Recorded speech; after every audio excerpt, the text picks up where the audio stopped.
Hello, beautiful souls. Welcome. My name is Anka, and today I want to share notes with what happened over the last 3 weeks. And those are last 2 weeks in August, first week in September.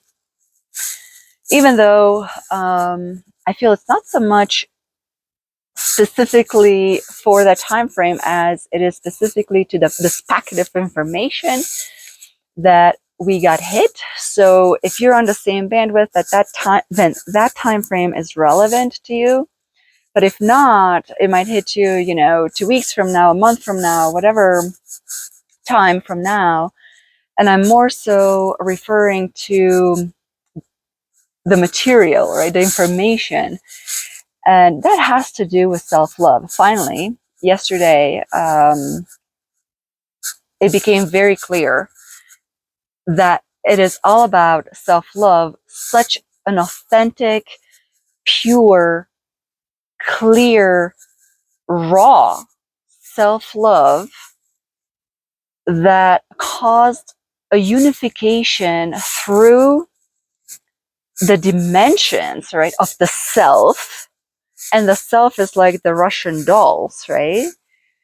And as that truth, the clarity of who we are, unapologetic, right? It's just this love, a love that I've never experienced before. I felt like I just got inundated with waves and waves and waves of just love.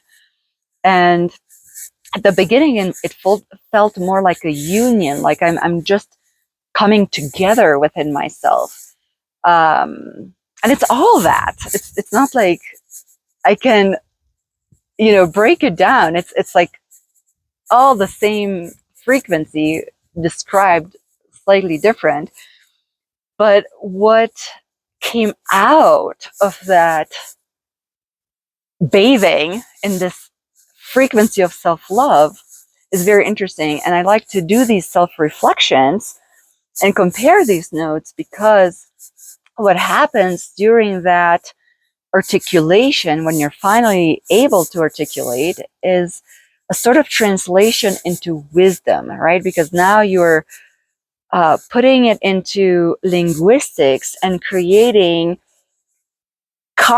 new complexes within the mind, and maybe creating symbolism and creating whatever into the mind frame. So if the mind could not process this information as a narrative, as a new story, now that the processing through, the emotional, the mental, the body, now you can look back and kind of conclude, and that wisdom then settles within you and creates a level of foundation, right? And so to me, it's very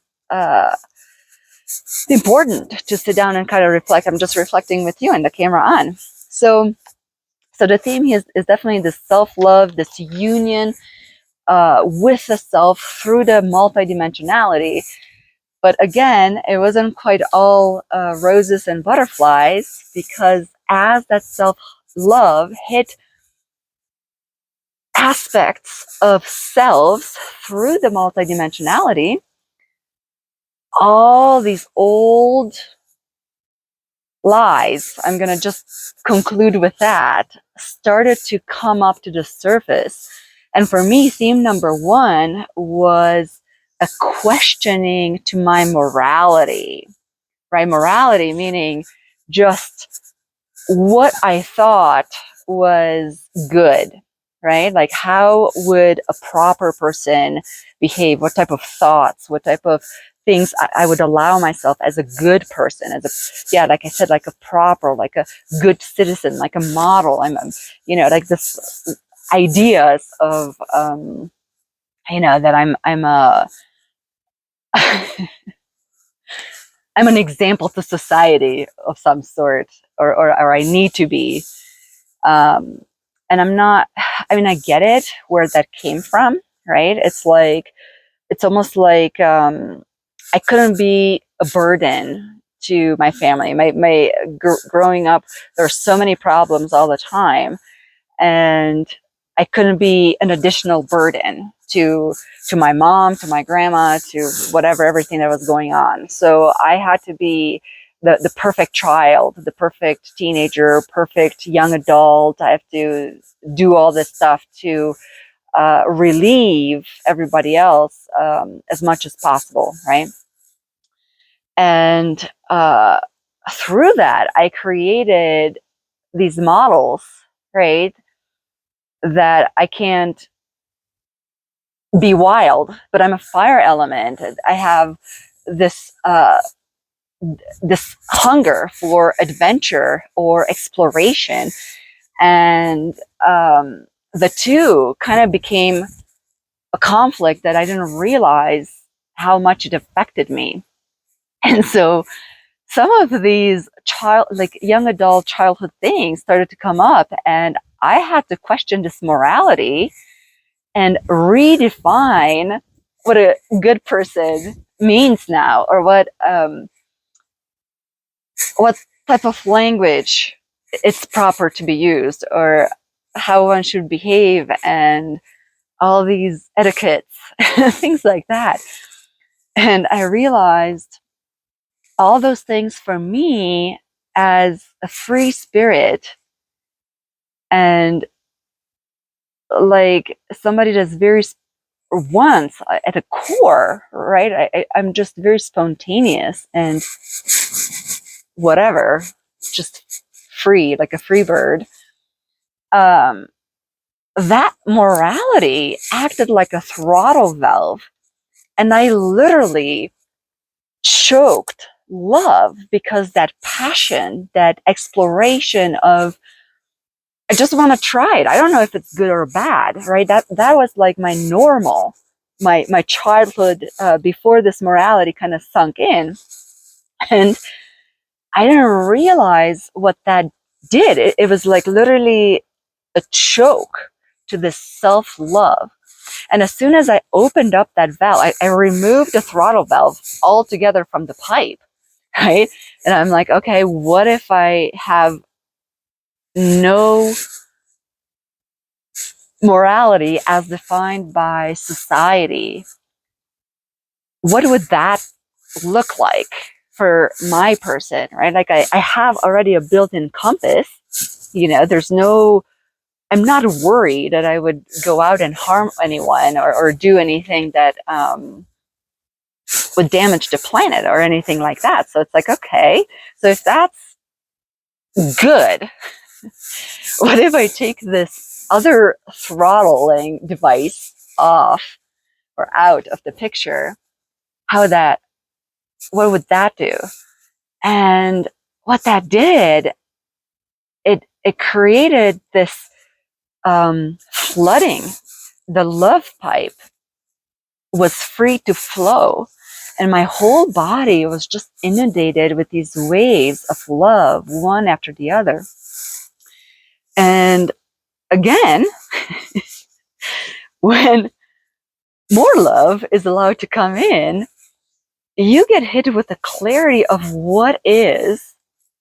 That is theme number 2, right? So the first one was this, the questioning to my morality, which led me to theme number 2 of this clarity of, well, this is what you projected your life to be, right? Or you held, I was holding this potentiality of what my life could be. But then the clarity of what is hit. And it was so obvious, with the understanding that the probability of reaching the potentiality of what could be is very slim. It's still possible, but the probability of it is just very slim at this moment. And when that clarity hits, the rawness, right? It's because it's almost like you love yourself too much to live in a fantasy. And it's not so much living in the fantasy, but it's like you're willing to compromise your self-love or the love of self to see the things how they are, what is, for a potentiality. And that is kind of naive. It's beautiful. It's hope, but it's a fake hope, because you're not really operating from strength, from your own authenticity, if that makes sense. It's like you're putting the hope in a potentiality that's out there outside of you, and you're compromising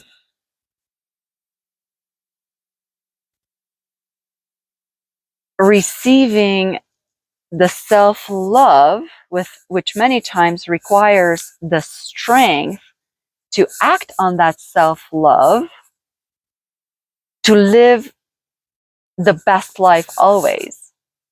I don't know if that made sense. So I'm going to keep going, and maybe it will make sense later. So for example, what I realized as I was looking at what is, as the sorrow started to build, right? The sadness that, oh my God, I was still living a hope that never comes, right? Because it's like but you keep hoping, but you don't necessarily act on that strength because you're not actually loving yourself enough to act on that strength. And I was mourning what could have been, right? But what could have been was a fantasy that was not really mine in the end. It wasn't authentic to me. And later on, I realized that's why it also never came, because it's not me. It's a societal goal. You know, by 30, your life should look like this. By 40, this is about what a family life looks like at 40, right? And you're just moving along these boxes in your expectations, but you're not living it in that moment, in freedom, in exploration, in show me what else there is. And so when all that started to crumble down, I realized, like, why am I sad? Why am I mourning? Well, because I never had the real thing anyway. It was all fake. So if I didn't have it, what exactly am I mourning? I'm literally mourning the projection of what could have been, right? That potentiality. And so I thought, oh my God, that was so interesting that I have built in a lower aspect of the mind a reality that was so strong that even though I grew so much larger than that world, let's just say, I still have to mourn that feeling, right? That reality still exists. And even though I was larger than my sorrow, and I knew that sorrow that I was processing was not entirely real,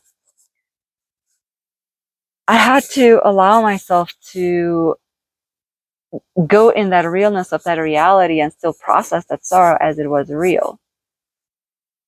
And something beautiful happened, like never before, because many times I would have never realized in the moment how fake my sorrow was. Usually I'm only realizing after the completion of the mourning process that all that suffering and all that experience was self-induced and was kind of for nothing. Of course, when it's in the moment, it's never for nothing. And even when it's outside of the moment, it's never for nothing, because there's so much wisdom in that. But when that completes, many times I'm left with that sensation. It's like, well, okay, that suffering was useless. Like, it was not real. And for the first time last week, or whenever this happened, I was realizing in the moment of me crying and going through the mourning process that it was all fake, and still allowing me to do that, to go through that as deeply as possible. But the beauty, there was a beautiful hue somehow. And the compassion that I was holding for myself was so beautiful and pure. And there was so much love, right? That self-love was there. And I kind of realized, right, there, it was almost like there's no love without sorrow. But now we are larger than our sorrow. We're larger than our suffering. So it's really a matter of where you're placing your attention, right? You can still have the sorrow in your heart, but it might feel beautiful, and you have this larger understanding, and you have this larger compassion. And even though you're processing sorrow, the sorrow is not really real. You know what is real, who you are, the real part of you. And you're still processing a lesser real. It's still real on a certain level, but that level is a small part of you now.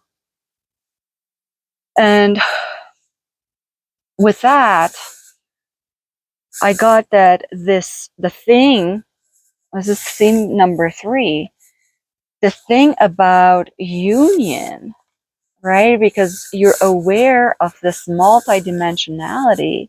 So you are in union with so much of the self. But the thing about this union is that at its peak, or at its most intense sensation, like very physical, real feeling, is the clarity and highlight on the singularity that you get to experience while in this body. Does that make sense? It's like the dualistic nature within the union is so clear now. And it has such a profound impact that, I mean, for me, it was unreal, right? It was like I wasn't here, but I was the most here. It's so interesting. So, so because of that, we have entered into this space of you're always the wave and the particle. Whenever the particle collapses, it collapses within a context. It collapses within situation, meaning that the particle is not fixed in one location, right? It means that the particle becomes particle for a moment, and then it's free to move to a different position in the next moment. Meaning that now we no longer have a fixed judgment over specific situations, right? So when we are faced with ideas or not even examples that are in conflict with our morality, we have a very open judgment about it, right? Meaning that we don't have to label it as this is good, this is bad. This is not for me. I really like this. It can be a good situation. It doesn't have to be a good situation. It really depends on so many things, who's involved, their consciousness level, their integrity level, right? And so there are so many more variables. And because we are aware of so many more things that can happen, we no longer are called, or we don't have that craving or the need to label things as bad, good, not for me, for me. It's like, yeah, it's not for me right now, but I can't tell you next month. I might change my mind. So it's like, I can't even tell you. It's all, it's like we're coming into a new person within ourselves, right? So I have kids, and when I go places, because they change everything from month to month, right? Like one month they like bananas, and then next morning they don't like bananas anymore. So I go places, and it's like, oh, do they like this? I'm like, I don't know. What day is it? Maybe they like it, maybe they don't. I have no idea what, if they like. I have to literally ask them what they like today.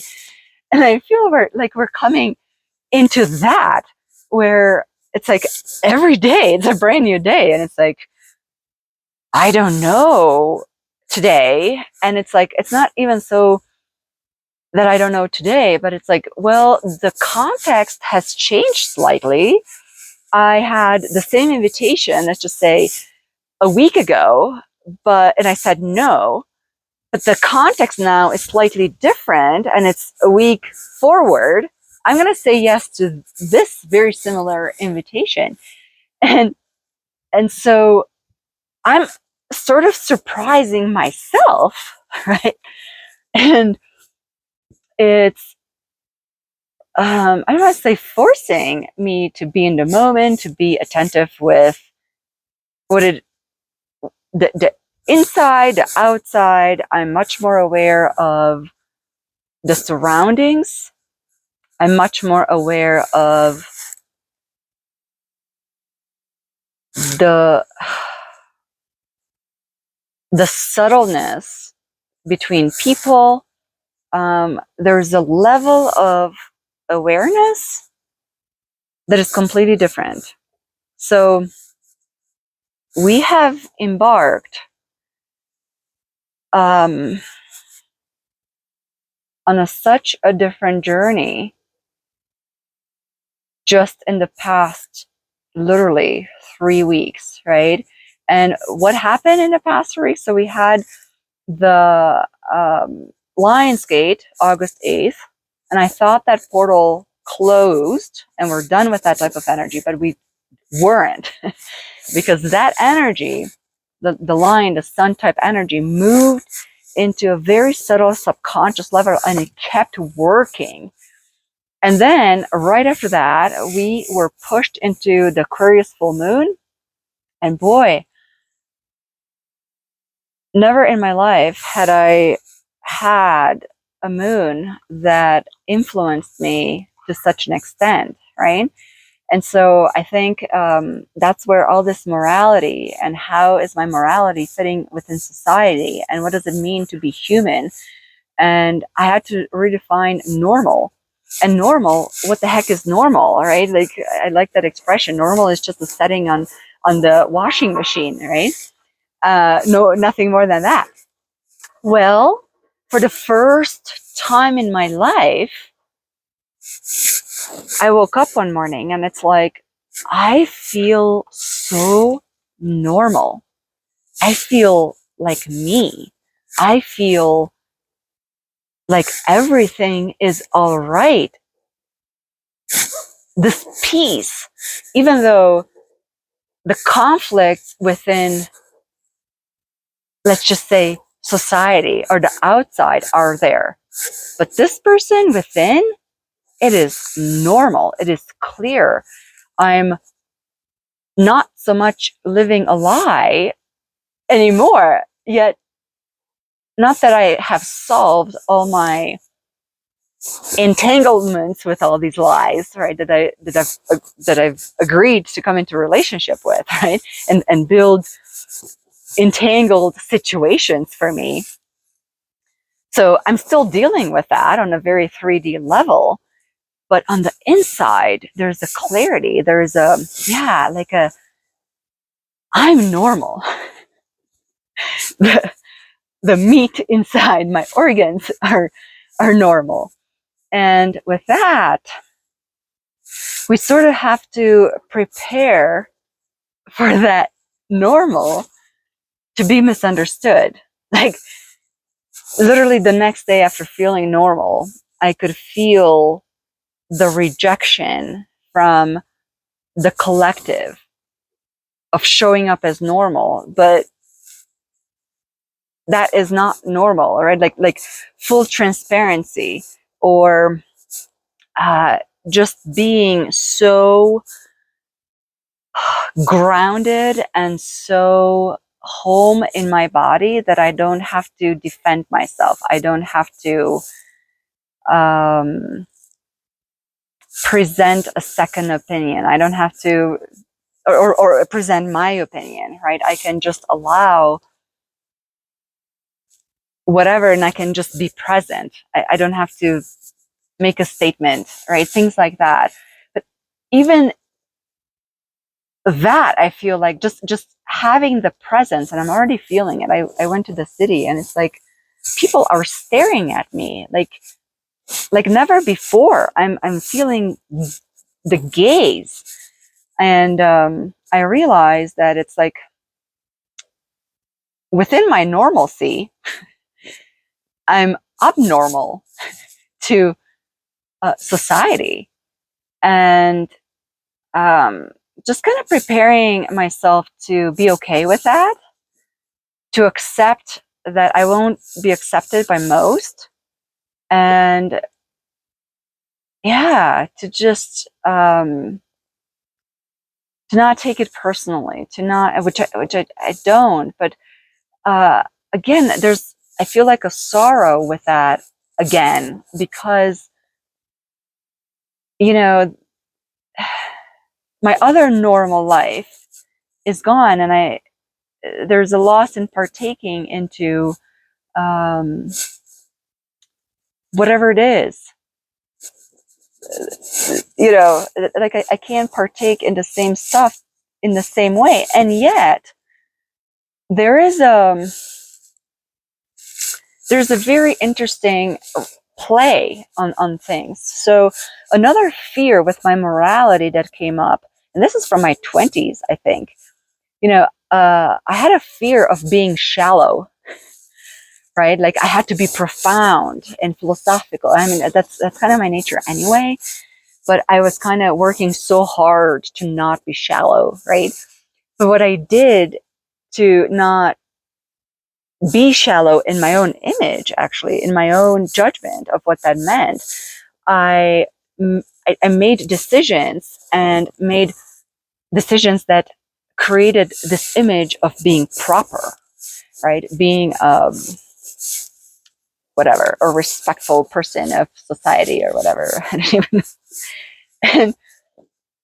And now I'm realizing, oh, but I want to be shallow because I have such great depth that I would just want to be silly and shallow and do silly, stupid things because I don't have to hold and I don't have to try so hard to be deep. And it's almost like the same thing with the mental. I don't have to try so hard to analyze, where are my thoughts? Am I judging? Am I thinking positive? Am I thinking negative? I'm allowing this freedom to just come through and giving myself a break. And I'm getting the Four of Swords, the time of rest type energy. It's like, okay, we have arrived again at a certain plateau of perception And we can back off from this drive of pushing forward. And then this inner child comes through with this passion. There was a lot of dragon energy. I forgot to say, oh my God, so much dragon energy right now. And I guess it's going to intensify. I heard somebody say, but yeah, I really work with the red dragon, which is like this passion and fire, lots of fire. So much so I had to paint my room aquamarine because I needed something on the outside. I needed the ocean on the outside, and I'm far away from the ocean. So, but I just want to dance and be silly because this inner child now can come up, and it doesn't, all of it is here, right? The seriousness, but the childlike playfulness and the sorrow and the deep love and the happiness and sometimes even unprocessed anger. It's like all these emotions, but then there's peace and clarity. And it's a literal choice of where do I focus my attention? So now it's almost like this game of strength, right? Of I'm choosing this because it's the strength of choice, but it's like a true attuning. It's not a mind thing. Mind is kind of free to go wherever, but it's like, this alignment, right? It's an attunement using that strength and where you want to focus that. And it's always been that, but now it's different. It's the same, but different. So anyway, this has been my experience. I can finally talk about it. It's just been so intense. And so, yeah, leave me a comment. How has this period been for you? And again, it's not so much a time sensitive thing. It's just when this packet of information hits you, keep taking care of your body. I can't really eat that much. I've been pretty much detoxing for the past 3 weeks. I lost like 6 pounds in 2.5 weeks. I can't sleep. Yet I have a lot of energy. I went from, barely be able to run 1.5 miles. I would really had to focus and push to get that last half mile.